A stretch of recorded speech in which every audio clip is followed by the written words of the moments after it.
안녕하십니까. 최용호 행정사입니다. 꼭 구독, 좋아요 눌러주세요. 오늘은 제1탄에 이어 보험금 청구와 관련된 나머지 부분에 대하여 이야기하려고 합니다.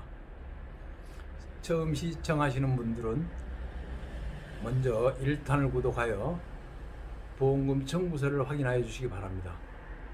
지금부터 이야기할 6, 7, 8번, 9번은 여러분이 무서워서 제일 기피하고 싶은 현장 조사와 관련된 내용입니다.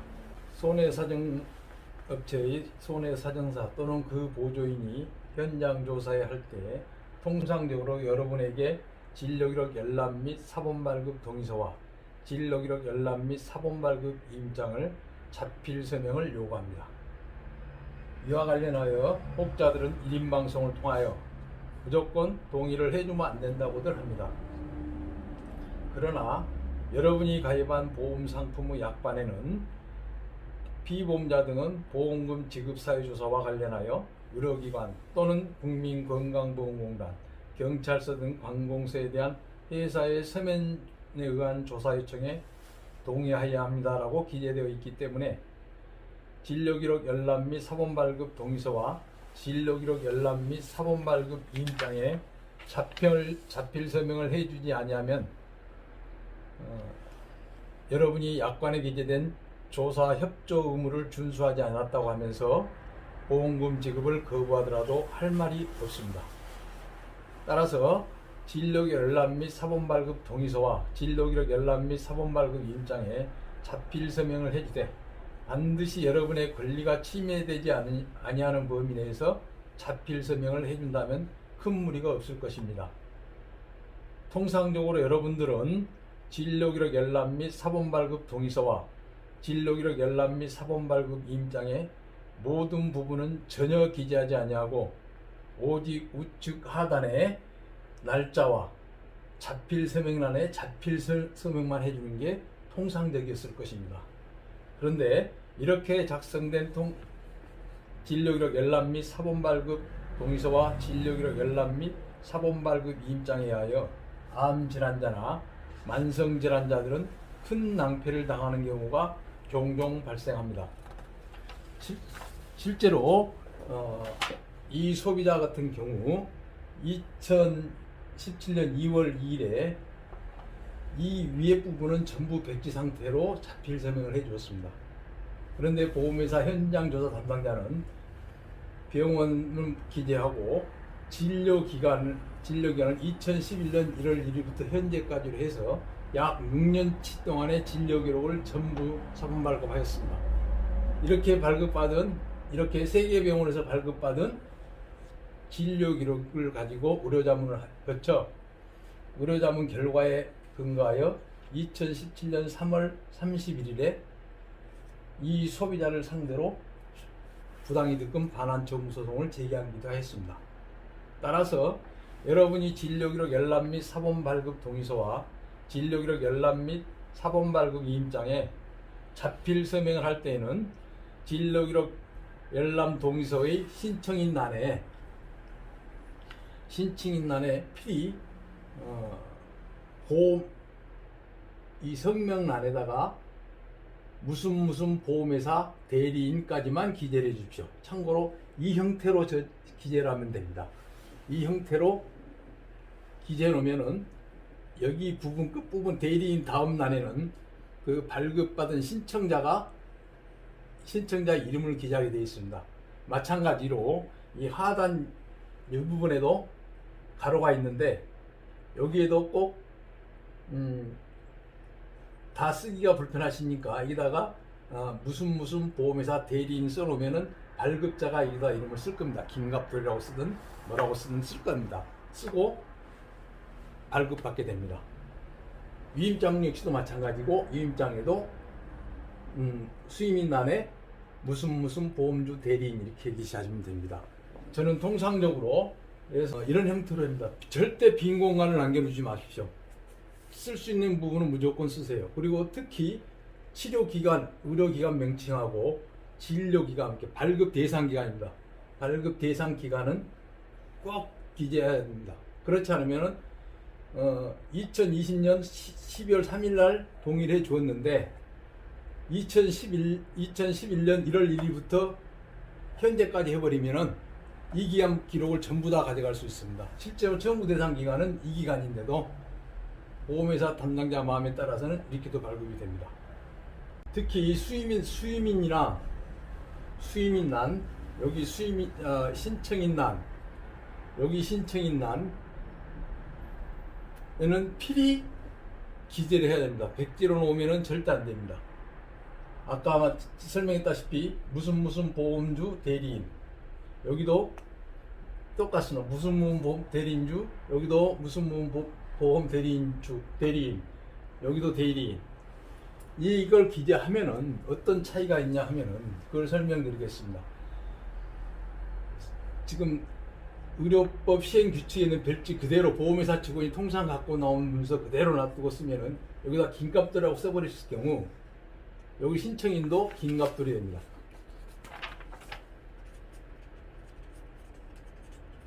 이렇게 되면은 이 진료기록 사본 발급이 내가 보험소유자인 내가 긴값도를 대리인으로 선임해서 진료기록 사본을 복사해서 회사에서 제출한 것이 됩니다. 그렇다 보니까 이 긴값도리는 보험회사의 위탁업자이지만은 이 순간만큼은 보험소유자의 대리인이 되는 겁니다. 그래서 따라서 나의 대리인이 잘못한 것을 가지고 제3자인 보험회사에 따질 수가 없습니다. 또한 나중에 이 기록은 통상적으로 병원에 3년 정도 보관됩니다. 이서류, 발급동의서, 위임자, 그 다음에 보험 소비자의 신분증, 또 이 신청인의 신분증까지 첨부돼서 네 장이 보관되어 있습니다. 근데 띄워보면은 나중에 긴값돌이 어느 보험회사 대리인으로 가서 했는지를 전혀 알 수가 없습니다. 따라서 그래서 무조건 여기다가 이 신청인란에도 A 보험회사 대리인이라고 공란 놔두면 여기다가 그 위탁업자 이름이 기재가 될 것입니다. 여기도 마찬가지. 여기 부분도 마찬가지. 이렇게 해놓으면 발급받은 사람이 와서 긴값돌로 기재하게 되어 있습니다. 그러면 나중에 이걸 확인했을 때 무슨 보험회사 대리인 긴값돌이가 와서 내 서류를 갖고 왔다는 걸 알 수 있는데, 지금 현재 여러분들이 기존에 해주던 방식대로 하게 되면은 이 긴값돌이 소속이 어딘지를 모릅니다. 여러분들은. 또한 개인정보보호법 제3조 제1항에는 개인정보 처리자니까 보험회사죠. 보험회사는 개인정보의 처리 목적을 명확하게 해야 하고 그 목적에 필요한 범위에서 최소한의 개인정보만을 적법하고 정당하게 수집해야 한다고 규정되어 있고, 제16조 제1항은 개인정보 처리자가 15조 1항에 각 어느 해당하여 개인정보를 수집하는 경우는 그 목적에 필요한 최소한의 개인정보만을 수집해야 한다고 되어 있습니다. 이 경우 최소한의 개인정보 수집이라는 입증 책임은 개인정보 처리자가 부담해야 합니다. 제2항은 개인정보 처리자는 정보 주체의 동의를, 즉 보험 소비자가 됩니다. 정보 주체의 동의를 받아 개인정보를 수집하는 경우 필요한 최소한의 정보 외의 개인정보 수집에는 동의하지 아니할 수 있다는 사실을 구체적으로 알리고 개인정보를 수집해야 한다고 규정하고 있고, 또 제3항에는 개인정보 처리자는 정보 주체가 필요한 최소한의 정보 외의 정보 수집에 동의하지 아니한다는 이유로 정보 주체에게 재화 또는 서비스의 제공을 거부하여서는 아니 된다라고 규정하고 있습니다. 그리고 보험회사 통상적으로 사용하는 보험금 청구를 위한 개인정보 처리 동의 표준 동의서에는 진료기록 열람이라고 기재되어 있습니다. 이 부분이 없는 부분이 있고, 없는 회사가 있고, 이렇게 기재되어 있는 부분이 있습니다. 따라서 개인정보를, 그런데 진료기록 열람이냐 사본이냐 두 개를 놓고 봤을 때 분명히 최소화의 원칙은 열람이 맞습니다. 따라서 여러분들이 진료기록을 사본발급 해줄 때 보험회사 직원이 갖고 오는 문서에 여기다 표시를 해버리십시오. 그러면 이 발급 동의서는 가지고 와서 열람뿐이 할 수가 없습니다. 그러니까 열람을 통해서 현장에서 보험금 지급 사유에 대해서 해당하는지 안 하는지를 구체적으로 판단하고, 그 판단이 어려워서 심도 있는 조사가 의료자문 등 심도 있는 조사가 필요할 경우에는 별도로 사본 발급을 또 요구하면은 거기에 협조해 주시면 됩니다.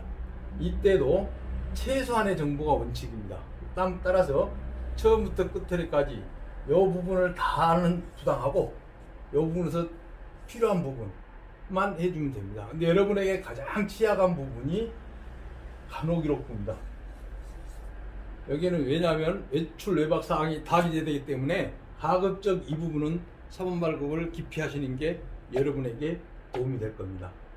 필히 여러분들이 동의해 줄 때는 이 부분을 꼭 기재해 주세요. 그러면은 개인정보, 진료기록 열람 및 사본 발급 동의서에 대해서는 두려움을 많이 없앨 겁니다.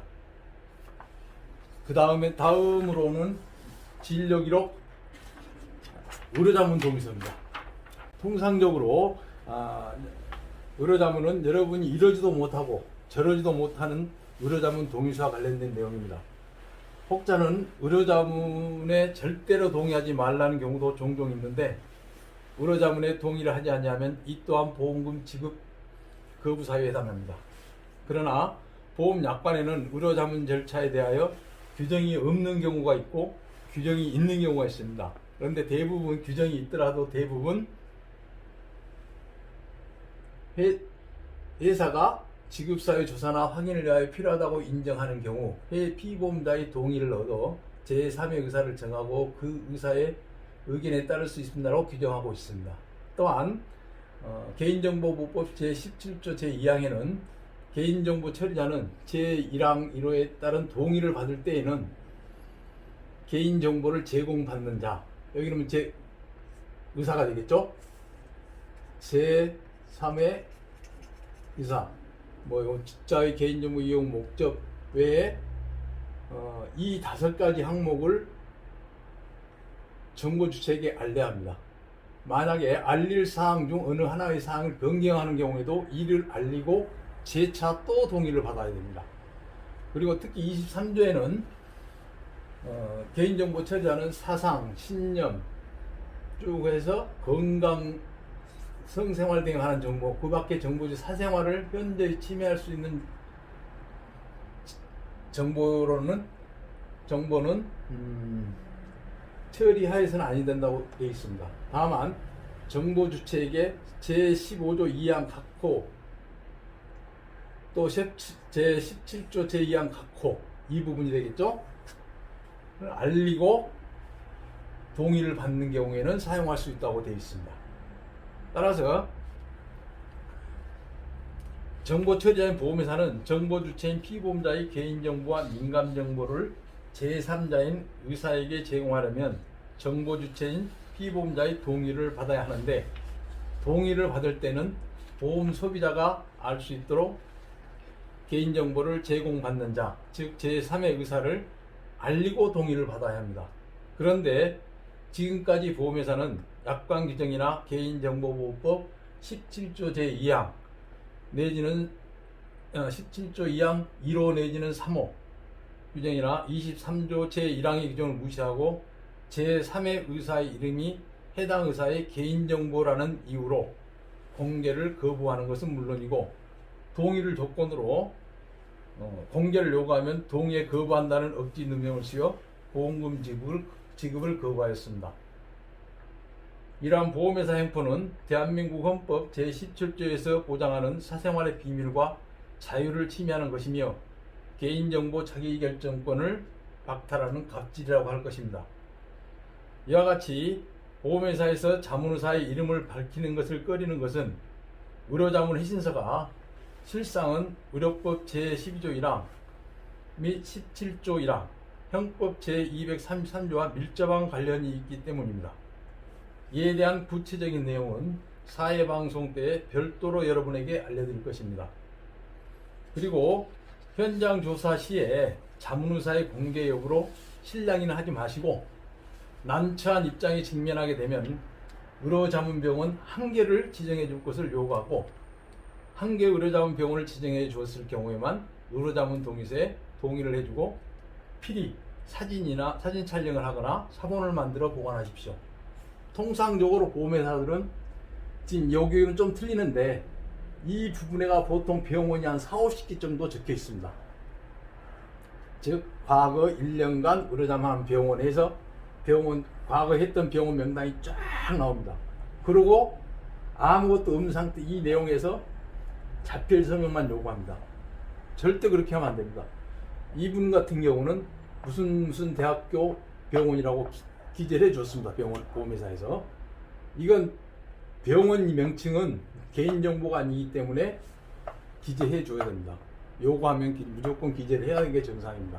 그런데 저는 이래서 통상적으로 보험회사에서 아예 병원을 지정을 안 해줄 걸 명확하니까 아예 미리 이 양식을 만들어서 별도로 만들어서 무슨 대학병원에 가서 의료자문하라고 아예 만들라고 제출합니다. 보험금 청구서 작성할 때. 그러면은 그리고 여기 부분에 의료법 제12조 1항, 17조 1항, 형법 233조를 위반할 경우에는 수사기관에 고소 또는 국민권익위원회에 신고할 것이 예정이라고 통지를 기재하고 있습니다. 이렇게 그래서 여러분들은 무조건 이 병원을 기재를 하십시오. 이것은 병원은 개인정보 아니기 때문에 보험회사에서 거부할 이유가 없습니다. 그런데 이렇게 이 동의서를 가지고 보험회사가 의료자문을 받으려면 반드시 이 병원을 거쳐야 됩니다. 경유를 해야 되는데 만약 이 병원을 경유하지 않고 제3의 의사 가령 김갑순한테로 바로 갔다 했을 경우에는 이 또한 개인정보 위반이 됩니다. 왜냐하면 개인정보가 이렇게 가는 것은 이렇게 갔다가 이렇게 가는 것은 이 동일체이기 때문에 가능한데 얘기를 거치지 않고 여기서 바로 가면은 내가 최초에 내한테 동의받을 때는 병원으로 간다고 했는데 의사 개인한테로 갔기 때문에 이 또한 고지 의무에 해당됩니다. 고지 의무 위반에 해당됩니다. 따라서 반드시 병원은 필히 확인을 하고 하나 병원을 찝어달라고 하십시오. 근데 보험회사는 통상 자기들은 모르고 의료자문 업체에서 시행하기 때문에 서너 개 병원을 결정해 주는 경우가 있습니다. 이 또한 안 됩니다. 하나만 딱 해달라고 하시면 됩니다. 특히 보험업법 188조에는 손해사정사 또는 손해사정업자의 업무는 손해 발생 사실의 확인, 보험약관 및 관계법규 적용의 적정성 판단, 손해액 및 보험금의 사정, 제1호부터 4호까지 업무와 관련된 서류 작성 제출에 대해 제1호부터 3호까지 업무 수행과 관련된 보험회사에 대한 의견 진술이라고 규정되어 있습니다. 따라서 손해 발생 사실의 확인 업무를 담당하는 손해사정사 또는 그 보조인들이 현장 조사 시에 보험 소비자로부터 합의서나 각종 동의서 및 이임장의 작성을 요구하고 이러한 문서를 수령할 권한이 있는지 여부에 대한은 따져봐야 할 것입니다. 실제로 금융감독원 홈페이지 제재 관련 공시 자료에 따르면 금감원은 2013년 8월 29일에 2개의 보험회사에다 제재를 가했습니다. 그 제재 내용이 뭐냐면은 이렇습니다. 이 회사 같은 경우는 2011년 1월 1일부터 2012년 11월 31일까지 14개 손해사정업체의 보험사고에 대한 손해사정 업무를 위탁하여 처리한 2,989건 중 136건의 합의서를 받은 겁니다. 피해보험자로부터. 이 회사는 마찬가지로 동일 기간 중에 58건의 합의서를 받은 행위가 적발되어 제재를 받았습니다. 이때 이후 보험사에서는 합의서란 말이 사라지고 동의서, 화해 요청서 등 명칭만 바뀌었지 실제 내부적으로 합의서와 똑같은 내용의 문서를 받고 있습니다. 이걸 비춰보더라도 보험회사에서 위탁을 받은 손해사정사 또는 그 보조인들이 피보험자로부터 그 진료기 열람 및 사본 발급 동의서나 위임장을 받는 의료자문 동의서 등을 받는 행위가 과연 적법한지를 다시 한번 판단해야 합니다. 이와 같이 우리들은 지금 현재까지 보험 소비자들은 고지 수령권도 없고 대리인 업무도 할 수 없는 위탁 손해사정사 업체로부터 엄청난 횡포를 당하였습니다. 지금까지 얘기한 바와 같이 위탁업체 직원들은 실제적으로 대리권이 없고 형식상만 대리권이 있습니다.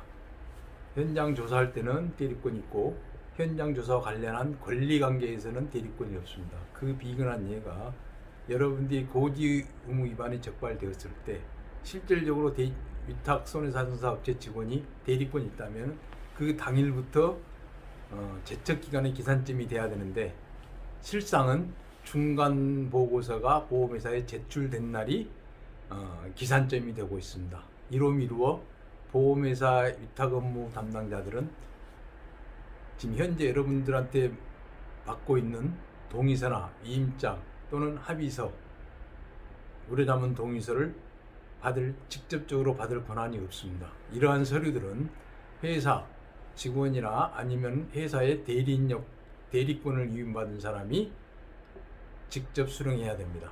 그런데 여러분들은 그것도 모르고 보험회사 현장 심사를 담당하는 분들이 보험회사 대리인 역할을 대리인으로 인정하여 뭔가 서류를 다 작성해 줬습니다.